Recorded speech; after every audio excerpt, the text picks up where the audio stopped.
So, dear students, in our last section, we have seen infix to postfix as well as infix to prefix. Now, today we will see the steps for converting prefix expression to infix expression, or we can say that the algorithm for converting the prefix expression to infix expression.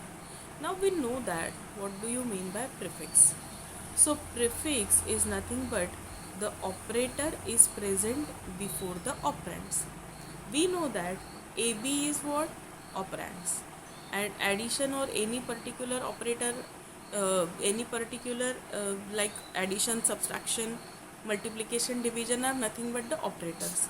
So the operator which is present before the operands is called as prefix, and we want to convert this prefix into infix, means the operands are present and the operator is present in between that. So that is the infix expression.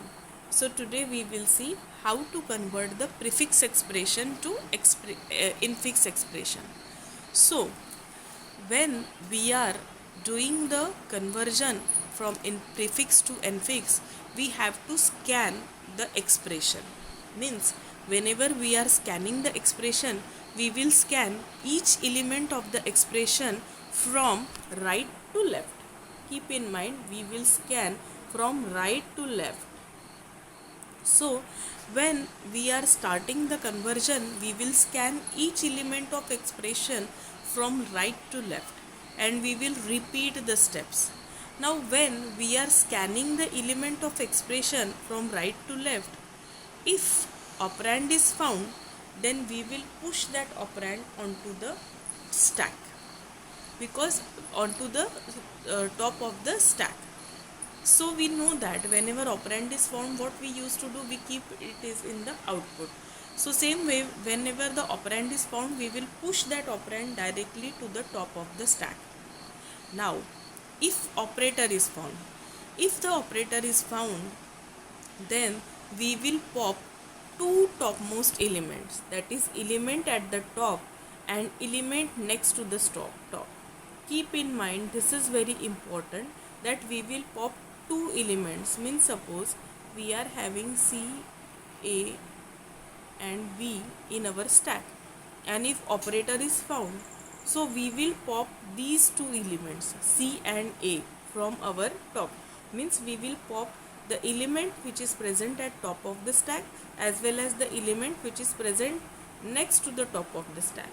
So we will pop these two elements from the stack, and then we will push the operator in between these particular operands.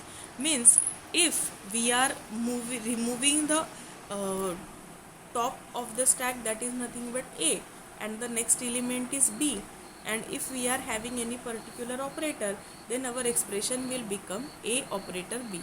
Means suppose this is our stack, okay, and this is A which is present at top of the stack, then B and then C. So this is what? This is top, and this is next to the top. So now what we are saying, that we will pop two top elements. Suppose we are having this particular operator which occurred, so we will pop the two elements, that is top of the stack and next element from the stack. So we will pop A and we will pop B from the stack. So now where will be the top? It will be at C, because we have removed these two elements. Now after popping that elements, we will insert or push the operator in between the operands. So our expression becomes this: A plus B, that is operand, operator, operand. So in this way, the whole process is done until the last element of our particular expression. Means till we got the last element at left hand side of our element, we will do the same steps. Okay, same steps has been done for converting the element, where we are popping the two operands and we are placing or pushing the operator in between that operands, because we are converting the expression from prefix to infix. So we have to build the infix expression where the operator is present in between the operands. So in this way we are doing the conversion which is from right to left. In our next section we will see how the example has been used by using how the example is taken place or the conversion of prefix to infix. Thank you.